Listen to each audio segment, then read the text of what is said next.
Antologi Pembacaan Firman Tuhan yang Maha Kuasa.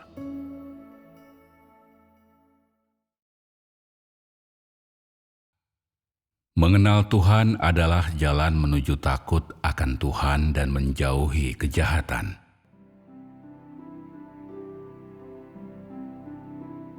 Setiap orang dari antaramu harus memeriksa sekali lagi kehidupan imanmu kepada Tuhan untuk melihat apakah dalam pengejaranmu akan Tuhan, engkau telah benar-benar mengerti, telah benar-benar memahami, dan telah benar-benar mengenal Tuhan. Apakah engkau benar-benar mengetahui sikap Tuhan terhadap berbagai jenis manusia? Dan apakah engkau benar-benar mengerti apa yang sedang dikerjakan Tuhan dalammu? Dan bagaimana Tuhan mengartikan setiap tindakanmu? Tuhan ini yang berada di sisimu, membimbing arah kemajuanmu, menentukan takdirmu, dan menyediakan kebutuhanmu. Jadi setelah engkau merenungkannya lagi, berapa banyak yang engkau pahami dan benar-benar ketahui tentangnya? Apakah engkau tahu apa yang Ia kerjakan dalammu setiap harinya? Apakah engkau tahu prinsip-prinsip dan tujuan yang menjadi dasar setiap tindakannya? Apakah engkau tahu bagaimana Ia membimbingmu? Apa engkau tahu sarana yang Ia gunakan untuk menyediakan kebutuhanmu? Apakah engkau tahu cara-cara yang Ia gunakan untuk memimpinmu? Apakah engkau tahu apa yang ingin Ia dapatkan darimu dan apa yang ingin Ia capai di dalammu? Apakah engkau tahu sikapnya dalam menghadapi tingkahmu yang macam-macam itu? Apakah engkau tahu jika engkau adalah orang yang dikasihinya? Apakah engkau tahu asal sukacitanya, amarahnya, kesedihannya, dan kesenangannya, juga pikiran-pikiran dan ide-ide di baliknya, serta esensinya? Apakah engkau tahu pada akhirnya Tuhan seperti apakah yang engkau percayai ini? Apakah pertanyaan-pertanyaan ini dan juga pertanyaan-pertanyaan senada merupakan hal-hal yang tak pernah engkau pahami dan pikirkan? Dalam mengejar kepercayaanmu kepada Tuhan, sudahkah engkau lewat penghargaan nyata dan pengalaman akan firman Tuhan memperjelas kesalahpahamanmu tentangnya? Sudahkah engkau, setelah menerima disiplin dan didikan Tuhan, memiliki ketundukan dan kepedulian yang sejati? Sudahkah engkau, di tengah hajaran dan penghakiman Tuhan, menyadari sifat manusia yang memberontak dan menyerupai iblis, dan mendapatkan sedikit pengertian tentang kekudusan Tuhan? Sudahkah engkau di bawah bimbingan dan pencerahan firman Tuhan mulai memiliki pandangan hidup yang baru? Sudahkah engkau di tengah ujian yang dikirimkan oleh Tuhan merasakan betapa tidak tolerannya Ia terhadap pelanggaran-pelanggaran manusia, dan juga apa yang Ia kehendaki darimu dan bagaimana Ia menyelamatkan engkau? Jika engkau tidak tahu artinya salah paham terhadap Tuhan, atau bagaimana mengatasi kesalahpahaman ini, dapat dikatakan bahwa engkau tidak pernah memasuki persekutuan yang sejati dengan Tuhan dan tidak pernah mengerti Tuhan. Atau paling tidak dapat dikatakan engkau tidak pernah ingin memahaminya. Apabila engkau tidak tahu apa itu disiplin dan didikan Tuhan, Sudah pasti engkau tidak tahu apa itu tunduk dan peduli. Atau paling tidak, engkau tidak pernah benar-benar tunduk atau peduli pada Tuhan. Jika engkau tidak pernah mengalami hajaran dan penghakiman Tuhan, engkau pasti tidak akan tahu apa itu kekudusannya, dan pembangkangan manusia akan lebih tidak jelas bagimu. Jika engkau tidak pernah benar-benar memiliki pandangan hidup yang benar, atau tujuan hidup yang benar, melainkan masih berada dalam keadaan bingung dan bimbang tentang jalan hidupmu di masa depan, bahkan sampai pada titik ragu untuk bergerak maju, dapat dipastikan bahwa engkau tidak pernah benar-benar menerima pencerahan dan bimbingan Tuhan. Dan dapat dikatakan juga bahwa engkau tidak pernah benar-benar dibekali atau diperbarui oleh firman Tuhan. Jika engkau belum mengalami ujian Tuhan, dapat dipastikan bahwa engkau tidak akan tahu tentang intoleransi Tuhan terhadap pelanggaran manusia, dan engkau tidak akan mengerti apa yang pada akhirnya dikehendaki Tuhan darimu. Lebih lagi, engkau tidak akan mengerti pekerjaannya dalam mengelola dan menyelamatkan manusia. Tidak peduli berapa tahun lamanya seseorang telah percaya kepada Tuhan, jika ia tidak pernah mengalami atau memahami apapun dari firman Tuhan, maka sudah pasti ia tidak melangkah di jalan menuju keselamatan. Imannya kepada Tuhan dapat dipastikan tidak memiliki isi. Pengenalannya akan Tuhan sudah pasti nol. Dan tidak perlu dipertanyakan lagi bahwa ia tidak mengerti sama sekali tentang apa yang dimaksud dengan menghormati Tuhan. Kepunyaan dan keberadaan Tuhan, esensi Tuhan, watak Tuhan, semuanya telah diberitahukan kepada umat manusia dalam firman-Nya. Ketika ia mengalami firman Tuhan, manusia dalam proses melaksanakannya akan mengerti tujuan di balik firman yang dinyatakan Tuhan, mengerti sumber dan latar belakang firman Tuhan, serta mengerti dan menghargai dampak yang dikehendaki dari firman Tuhan.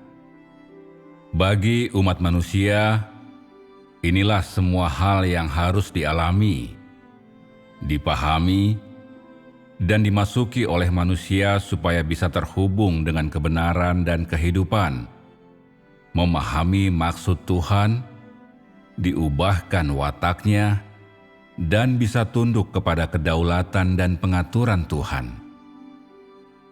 Pada saat yang sama manusia mengalami, memahami, dan memasuki hal-hal tersebut, secara bertahap ia akan mendapatkan pemahaman akan Tuhan. Dan pada saat itu ia juga akan mendapatkan pengenalan akannya dalam tingkat yang berbeda. Pemahaman dan pengenalan ini tidak datang dari hal yang dibayangkan atau dibuat manusia, melainkan dari apa yang ia hargai, alami, rasakan, dan pertegas dalam dirinya sendiri. Hanya ketika ia telah menghargai, mengalami, merasakan, dan mempertegas hal-hal inilah pengenalan manusia akan Tuhan memiliki bobot. Hanya pengetahuan yang ia dapatkan pada saat inilah yang aktual, nyata, dan akurat. Dan proses ini mendapatkan pengertian dan pengenalan sejati akan Tuhan melalui penghargaan, pengalaman, perasaan, dan penegasan firman-Nya, tidak lain merupakan persekutuan sejati antara manusia dan Tuhan. Di tengah persekutuan seperti ini, manusia menjadi sungguh-sungguh mengerti dan memahami maksud Tuhan, menjadi sungguh-sungguh mengerti dan mengetahui kepunyaan dan keberadaan Tuhan, menjadi benar-benar mengerti dan mengetahui esensi Tuhan, perlahan-lahan mengerti dan mengetahui watak Tuhan, mencapai kepastian yang nyata, dan definisi yang benar akan fakta mengenai kekuasaan Tuhan di atas segala ciptaan, serta mendapat pengenalan dan kaitan yang benar antara jati diri dan kedudukan Tuhan. Di tengah persekutuan seperti ini, manusia sedikit demi sedikit mengubah pemikirannya tentang Tuhan, tidak lagi membayangkannya dari ketiadaan, atau berprasangka terhadapnya, atau menyalahpahaminya, atau mengutukinya, atau menghakiminya, atau meragukannya. Akibatnya, manusia akan jarang berdebat dengan Tuhan. Ia akan jarang berkonflik dengan Tuhan, dan akan ada lebih sedikit kejadian di mana ia memberontak terhadap Tuhan. Sebaliknya, kepedulian dan ketundukan manusia terhadap Tuhan akan semakin bertumbuh, dan rasa hormatnya terhadap Tuhan akan semakin nyata sekaligus semakin dalam. Di tengah persekutuan yang seperti ini, manusia tidak hanya akan memperoleh perbekalan kebenaran dan baptisan kehidupan, tetapi di saat yang sama juga mendapatkan pengenalan yang sejati akan Tuhan. Di tengah persekutuan yang seperti ini, manusia tidak akan hanya diubahkan wataknya dan menerima keselamatan, tetapi di saat yang sama, ia juga akan memberikan penghormatan dan penyembahan yang sejati terhadap Tuhan sebagai makhluk ciptaan. Dengan memiliki persekutuan yang seperti ini, iman manusia terhadap Tuhan tidak lagi serupa kertas kosong atau janji manis belaka, atau berupa pengejaran dan pemberhalaan buta. Hanya dengan persekutuan yang seperti inilah, kehidupan manusia akan bertumbuh hari demi hari menuju kedewasaan. Dan hanya pada saat itulah wataknya akan perlahan-lahan diubahkan. Dan imannya kepada Tuhan selangkah demi selangkah akan berubah dari kepercayaan yang samar dan tidak pasti menjadi ketundukan dan kepedulian sejati, menjadi penghormatan yang nyata. Manusia juga akan, dalam pengejarannya terhadap Tuhan, secara bertahap berubah dari pasif menjadi aktif, dari orang yang menerima tindakan menjadi orang yang mengambil tindakan positif.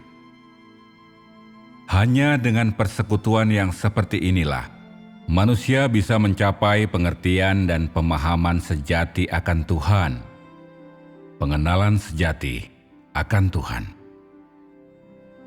Karena kebanyakan orang tidak pernah memasuki persekutuan yang sejati dengan Tuhan, pengenalan mereka tentang Tuhan hanya sampai sebatas teori, di tingkat huruf dan doktrin.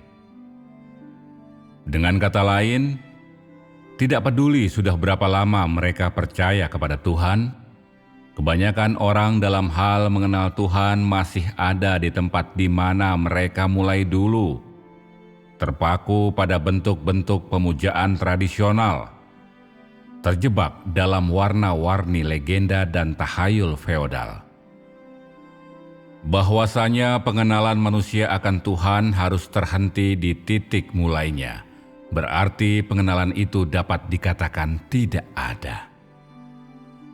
Terlepas dari afirmasi manusia akan kedudukan dan jati diri Tuhan, iman manusia kepada Tuhan masih dalam tahap ketidakpastian yang samar.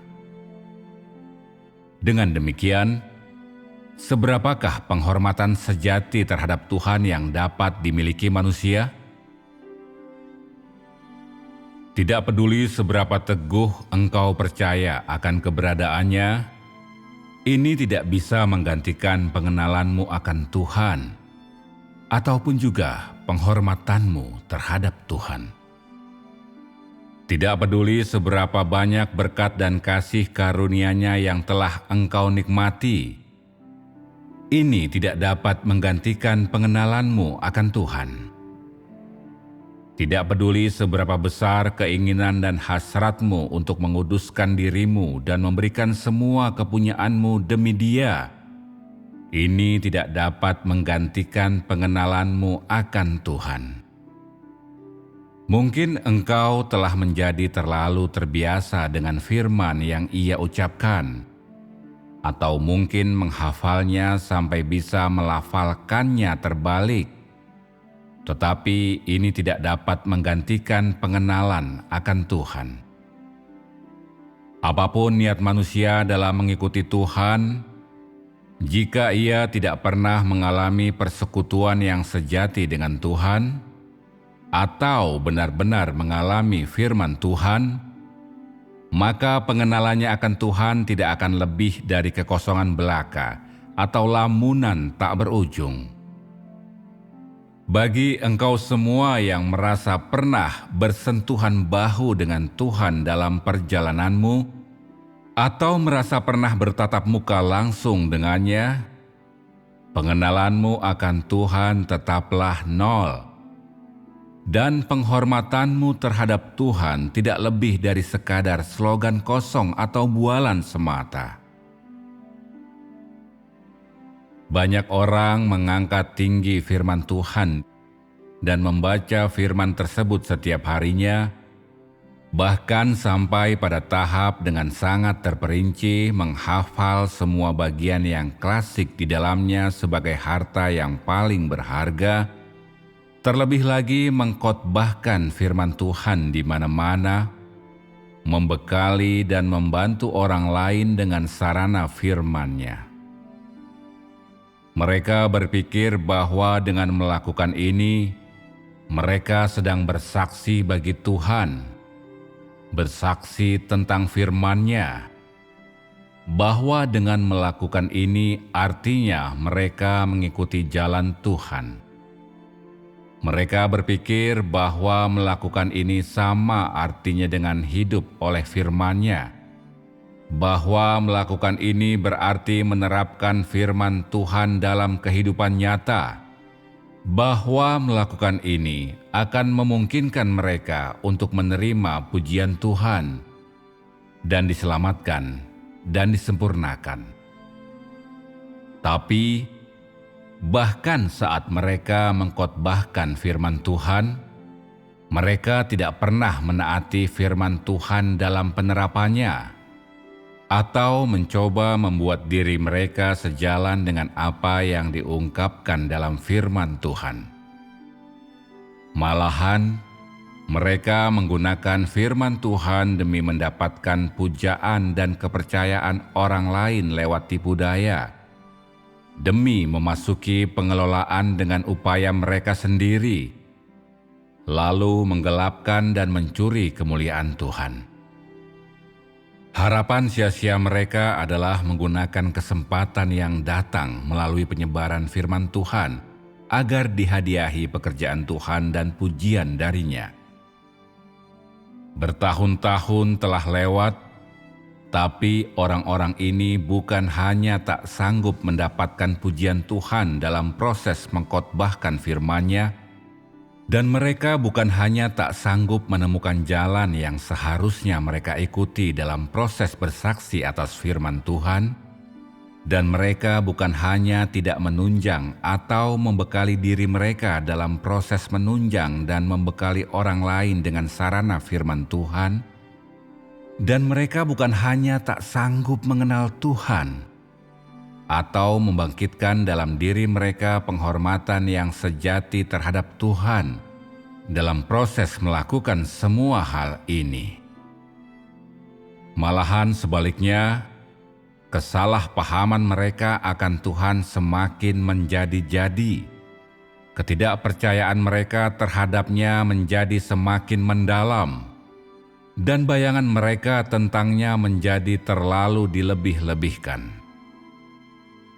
dibekali dan dibimbing oleh teori-teori mereka tentang firman Tuhan, mereka nampak seolah benar-benar piawai. Seakan kecakapan mereka bisa dilakukan dengan mudahnya. Seakan mereka telah menemukan tujuan hidup mereka, misi mereka, dan seakan mereka telah memenangkan hidup baru dan telah diselamatkan. Seolah-olah jika firman Tuhan bisa terlafal mulus dari ujung lidah mereka, mereka telah mendapatkan jalan masuk ke dalam kebenaran, memahami maksud Tuhan, dan menemukan jalan untuk mengenal Tuhan, seolah-olah dalam proses mengkhotbahkan firman Tuhan, mereka sering bertatap muka dengan Tuhan.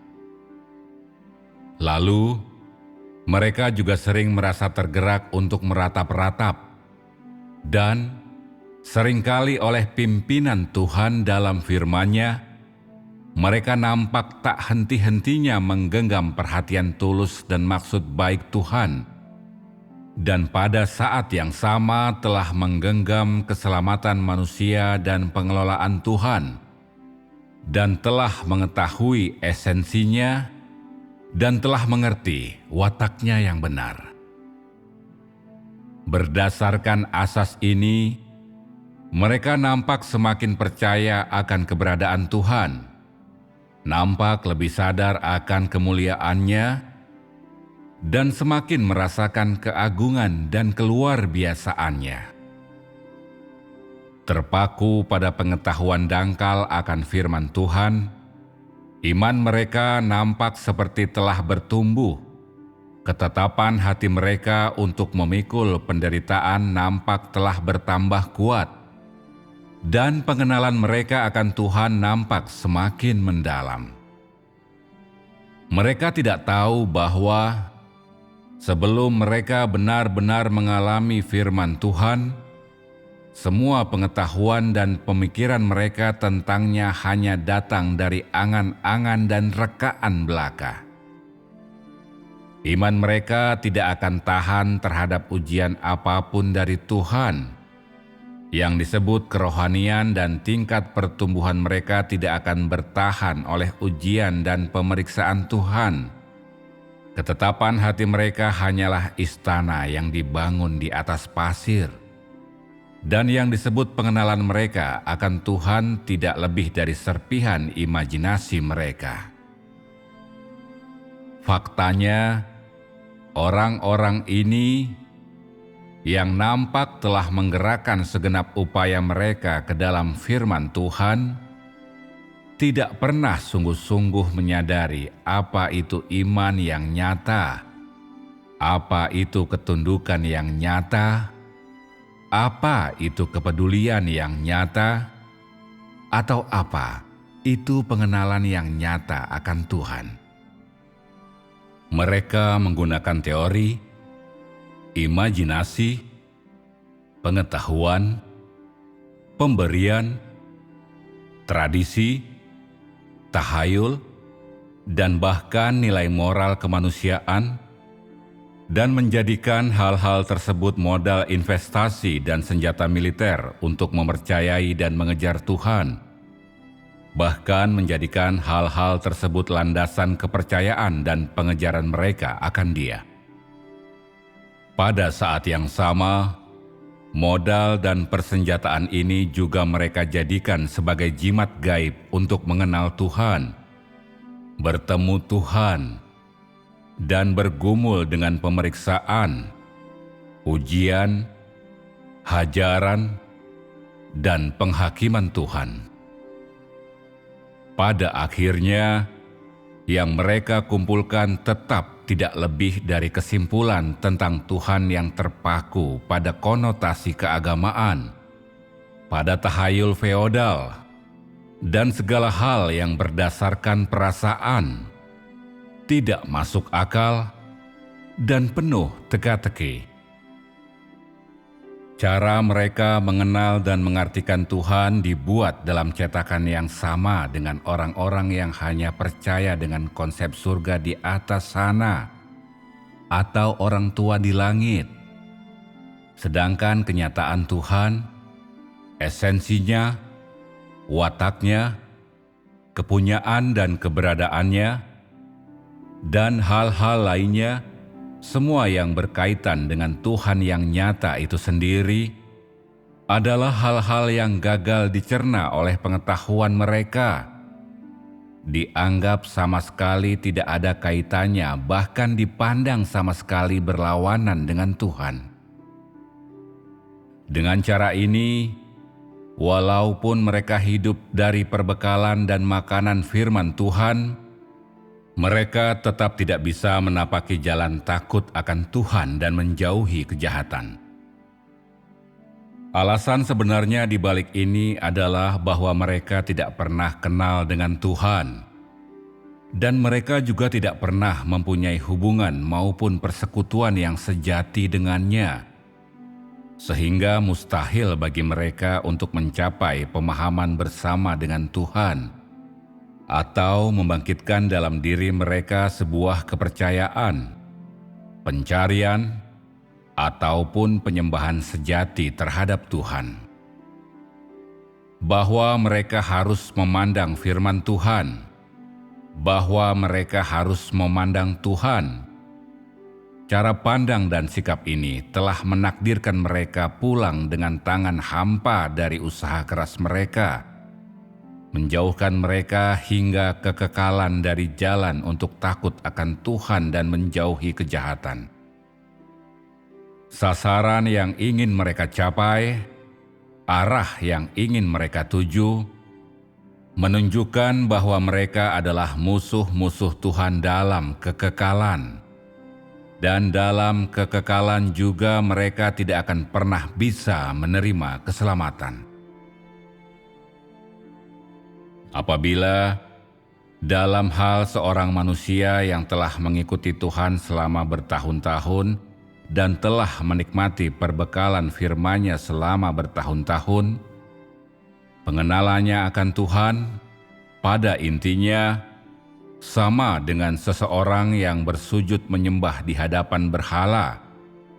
Maka ini artinya orang ini belum mencapai kenyataan firman Tuhan. Ini karena ia hanya belum memasuki kenyataan firman Tuhan. Dan untuk alasan ini kenyataan, kebenaran, maksud, dan tuntutan atas manusia, semua yang melekat pada firman Tuhan, tidak ada kaitan sama sekali dengannya. Dengan kata lain, tidak peduli seberapa keras orang ini bekerja atas makna permukaan dari firman Tuhan, semuanya sia-sia. Karena yang ia kejar hanyalah kata-kata semata. Apa yang ia dapatkan dengan demikian hanyalah kata-kata juga. Apakah dari tampilan luarnya firman yang dinyatakan Tuhan sederhana atau sulit dimengerti? Ini adalah kebenaran yang sangat diperlukan manusia saat ia memasuki kehidupan. Firman tersebut adalah sumber air kehidupan yang memungkinkannya bertahan hidup baik secara roh maupun daging. Firman tersebut menyediakan apa yang dibutuhkan manusia untuk bertahan hidup. Dogma dan kepercayaan untuk menjalani kehidupannya sehari-hari. Jalan, sasaran, dan arah yang harus ia lalui untuk mendapatkan keselamatan. Setiap kebenaran yang harus ia miliki sebagai makhluk ciptaan di hadapan Tuhan. Dan setiap kebenaran tentang bagaimana manusia menaati dan menyembah Tuhan. Firman tersebut adalah penjamin yang memastikan keberlangsungan hidup manusia, juga merupakan roti untuk makanan sehari-hari manusia, serta penopang kokoh yang memampukan manusia untuk menjadi kuat dan berdiri tegak. Firman tersebut kaya akan kebenaran tentang kemanusiaan normal sebagaimana dihidupi oleh manusia ciptaan. Kaya akan kebenaran yang oleh karenanya manusia bebas dari kerusakan dan terelak dari jerat iblis. Kaya akan pengajaran tanpa henti, nasihat, dorongan, dan penghiburan yang diberikan Sang Pencipta kepada manusia ciptaan. Firman tersebut adalah menara yang membimbing dan mencerahkan manusia untuk memahami segala hal yang positif. Jaminan yang memastikan bahwa manusia akan hidup dan memiliki segala hal yang benar dan baik. Tolak ukur yang digunakan untuk mengukur orang-orang, peristiwa-peristiwa, dan benda-benda, dan juga penanda navigasi yang memimpin manusia kepada keselamatan dan jalan terang. Hanya dalam pengalaman nyata akan firman Tuhan, manusia akan dibekali dengan kebenaran dan kehidupan. Hanya oleh pengalaman inilah ia akan menjadi mengerti apa itu kemanusiaan normal, apa itu kehidupan yang bermakna, apa itu makhluk ciptaan yang sejati, apa itu ketaatan yang nyata kepada Tuhan. Hanya oleh pengalaman inilah ia akan mengerti bagaimana ia mesti peduli akan Tuhan. Bagaimana memenuhi kewajibannya sebagai makhluk ciptaan, dan bagaimana menjadi serupa dengan manusia sejati. Hanya dengan pengalaman inilah ia menjadi mengerti apa yang dimaksud dengan iman dan penyembahan yang sejati. Hanya dengan pengalaman ini ia mengerti siapa penguasa surga dan bumi dan segala sesuatu. Hanya dengan pengalaman inilah ia menjadi mengerti cara yang digunakan oleh Ia yang adalah penguasa segala ciptaan dalam memerintah, memimpin, dan membekali ciptaannya. Dan hanya dengan pengalaman inilah ia menjadi mengerti dan paham bagaimana Ia yang merupakan penguasa segala ciptaan ada, menjadi perwujudan nyata dan bekerja, terpisah dari pengalaman nyata akan firman Tuhan. Manusia tidak mempunyai pengetahuan atau wawasan nyata akan firman dan kebenaran Tuhan. Manusia yang demikian adalah mayat hidup, cangkang kosong, dan segala pengetahuan yang berkaitan dengan Sang Pencipta tidak ada kaitannya sama sekali dengannya. Di mata Tuhan, manusia seperti ini tidak pernah percaya kepadanya ataupun mengikutinya, sehingga Tuhan tidak mengakuinya sebagai orang yang percaya ataupun pengikutnya, apalagi mengakuinya sebagai makhluk ciptaan yang sejati.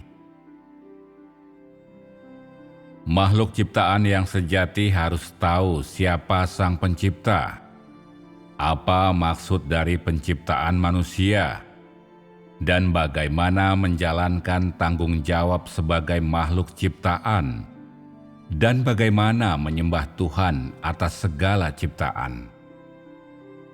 Ia harus mengerti, memahami, mengetahui, dan memedulikan maksud, keinginan, dan tuntutan Sang Pencipta, dan harus bertindak sesuai dengan jalan Sang Pencipta, takut akan Tuhan dan menjauhi kejahatan. Apa maksud dari takut akan Tuhan? Dan bagaimana seseorang dapat menjauhi kejahatan? Takut akan Tuhan tidak berarti ketakutan dan perasaan ngeri tanpa arti, bukan menghindari, bukan menjaga jarak, bukan juga memberhalakan ataupun menjadikan tahayul. Takut akan Tuhan adalah kekaguman, rasa hormat, kepercayaan, pengertian, kepedulian, ketaatan, pengabdian, kasih, juga penyembahan, balasan, dan penyerahan tanpa syarat maupun keluhan. Tanpa pengenalan sejati akan Tuhan, manusia tidak akan memiliki kekaguman, kepercayaan, pemahaman, kepedulian, dan ketaatan yang sejati, melainkan hanya rasa takut dan gelisah, hanya keraguan, kesalahpahaman, penghindaran, dan pengelakan.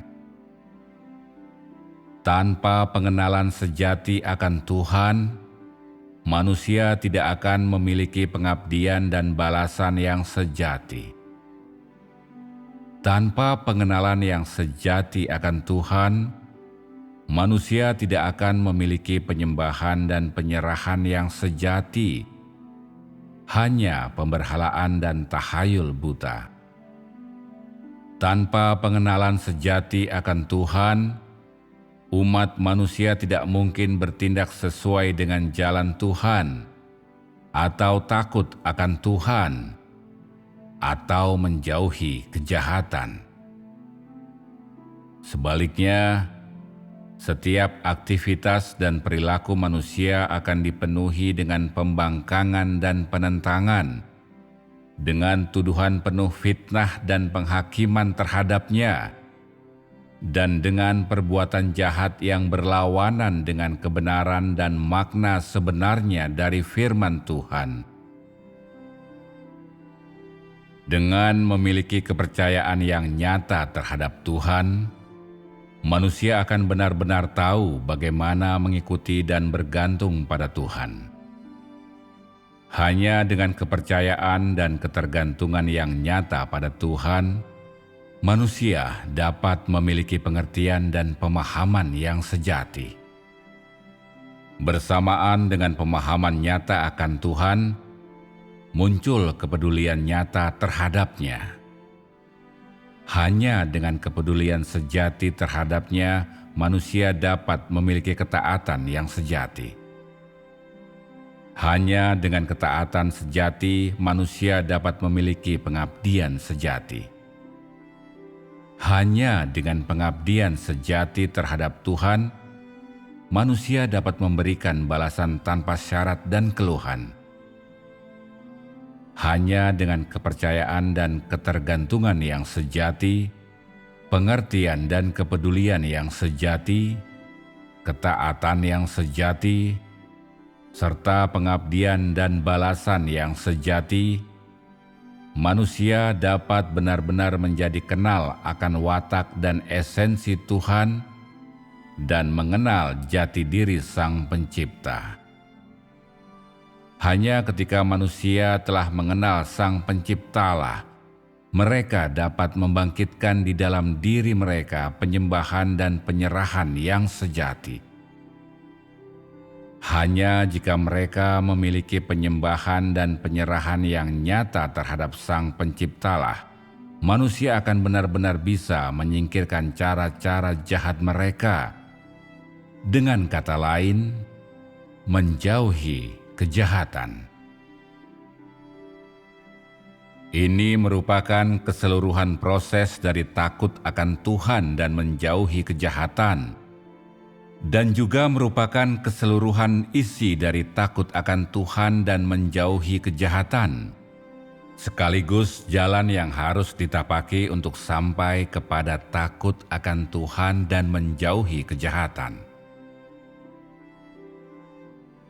Takut akan Tuhan dan menjauhi kejahatan, dan pengenalan akan Tuhan terhubung oleh benang-benang yang banyaknya tak terhitung. Dan hubungan di antara dua hal ini sudah tidak perlu dibuktikan lagi. Apabila seseorang ingin bisa menjauhi kejahatan, ia harus terlebih dahulu benar-benar takut akan Tuhan.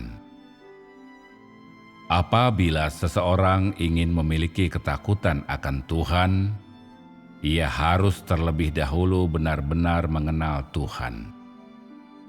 Apabila seseorang ingin mengenal Tuhan, ia harus terlebih dahulu mengalami firman Tuhan, memasuki kenyataan firman Tuhan, mengalami didikan dan disiplin Tuhan, hajaran dan penghakimannya. Jika seseorang ingin mengalami firman Tuhan, ia harus terlebih dahulu bertatap muka dengan firman Tuhan, bertatap muka dengan Tuhan, dan meminta Tuhan untuk membukakan kesempatan untuk mengalami firman Tuhan dalam bentuk berbagai macam keadaan yang melibatkan banyak orang, peristiwa, dan objek. Jika seseorang ingin bertatap muka dengan Tuhan dan dengan firman Tuhan, ia harus terlebih dahulu memiliki hati yang sederhana dan jujur, kesiapan untuk menerima kebenaran, kerelaan untuk menanggung penderitaan, ketetapan hati dan keberanian untuk menjauhi kejahatan, dan aspirasi untuk menjadi makhluk ciptaan yang sejati. Dengan cara ini, bergerak maju selangkah demi selangkah, engkau akan semakin mendekat kepada Tuhan. Hatimu akan menjadi semakin murni, dan hidupmu dan nilai atas kehidupanmu, seiring dengan pengenalanmu akan Tuhan, akan menjadi semakin bermakna dan semakin bersinar.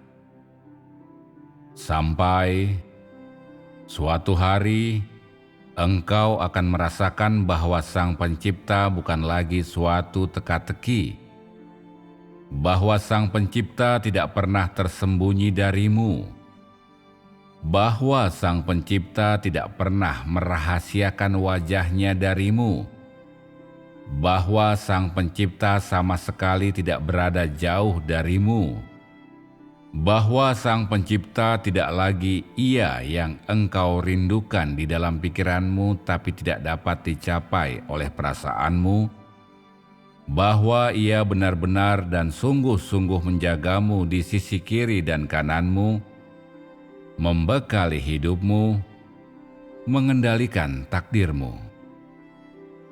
Ia tidak berada nun jauh di kaki langit. Ia tidak merahasiakan keberadaannya jauh tinggi di balik awan. Ia ada tepat di sisimu, mengawasi segala kepunyaanmu. Ia adalah segalanya yang engkau miliki, dan Ia adalah satu-satunya hal yang engkau miliki. Tuhan ini membolehkan engkau mengasihinya dari hatimu, melekat padanya, memeluknya erat, mengaguminya, takut kehilangannya, dan menjadi enggan menyangkalnya lagi, tidak lagi mematuhinya, dan tidak lagi menghindar darinya atau menjaga jarak darinya.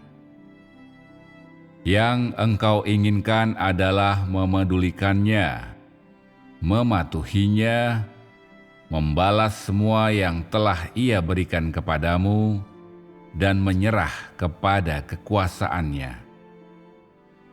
Engkau tidak lagi menolak untuk dibimbing, dibekali, diawasi, dan dijaga olehnya, tidak lagi menolak apa yang Ia suruh dan perintahkan terhadapmu.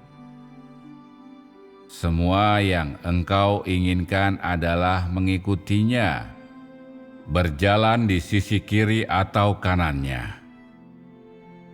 Semua yang engkau inginkan adalah menerimanya sebagai satu-satunya hidupmu, menerimanya sebagai satu-satunya rajamu, sebagai satu-satunya Tuhanmu.